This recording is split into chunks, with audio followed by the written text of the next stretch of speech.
L'histoire de l'architecture, c'est l'histoire de la mise en œuvre des matériaux.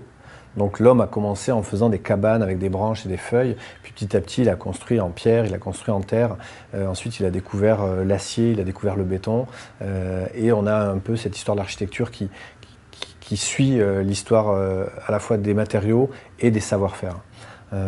Aujourd'hui, au-delà de la crise écologique, de la crise climatique, il y a une réelle crise de l'épuisement des ressources qui permettent de construire. Nous sommes à quelques décennies, à quelques 20-30 ans d'épuisement complet de matériaux comme le zinc, comme le sable qui permet de faire le béton, comme différents types de matériaux, notamment des matériaux issus des sous-sols, car on a quasiment tout exploité. Donc aujourd'hui, les architectes ont ce devoir d'être beaucoup plus économes, beaucoup plus frugal dans la quantité de matière qu'ils utilisent. Donc d'un côté, nous avons des matériaux très simples comme la terre crue qui peuvent être vraiment remis au goût du jour. Il faut savoir qu'il y a une centaine d'années, c'était le matériau principal de l'architecture mondiale, était la terre. Et puis l'ère industrielle a effacé cette histoire-là en considérant qu'on allait construire du verre et du béton et que ça serait un futur magnifique. Aujourd'hui, c'est plus possible.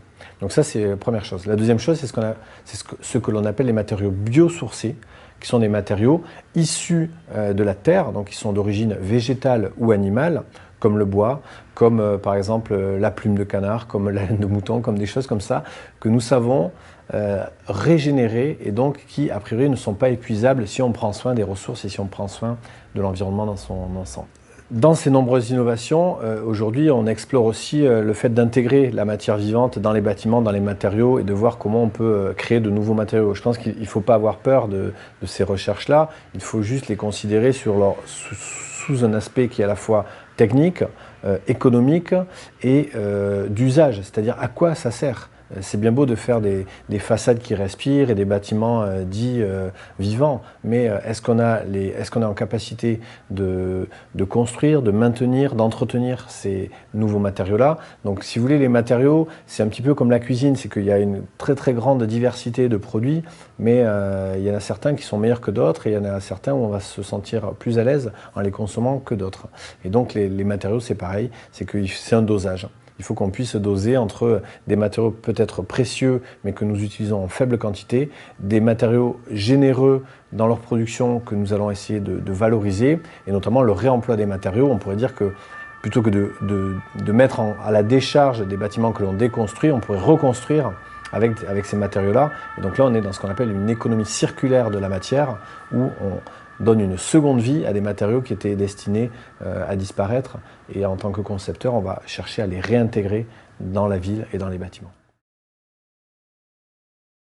Aujourd'hui, on voit bien que les choix urbains, les choix de type de ville, les choix même de type d'habitat sont fortement liés à la conscience d'égalité, de justice, de solidarité à l'intérieur d'une société.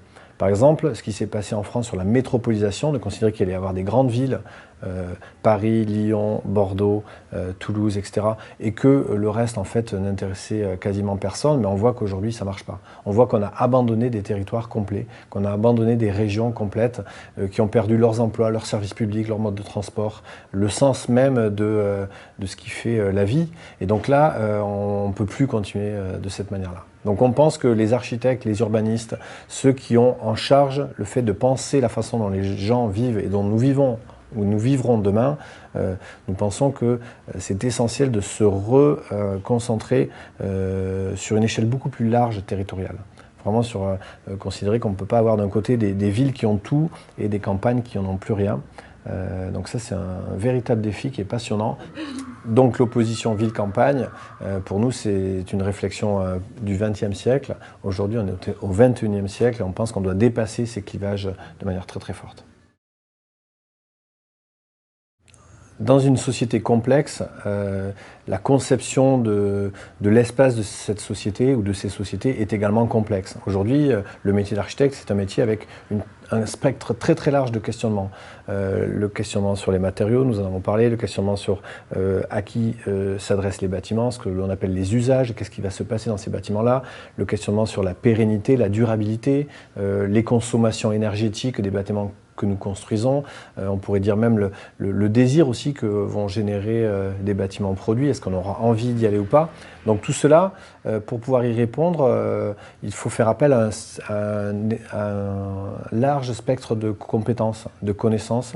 Donc nous travaillons beaucoup avec des personnes issues des sciences sociales, des sociologues, des anthropologues, des géographes, avec des personnes qui sont plutôt issues du monde des techniques, comme des ingénieurs, des bureaux d'études qui vont nous aider à appréhender cette complexité-là. Et l'architecte se retrouve un petit peu l'ordonnanceur ou le chef d'orchestre de toutes ces diverses compétences, et il va essayer de les mettre en musique avec d'un côté une intuition, c'est très important, on est vraiment dans un métier très intuitif, et de l'autre côté une très grande attention à ce qui a eu lieu, à ce qui est présent, à quelles sont les ressources, quelles sont les énergies.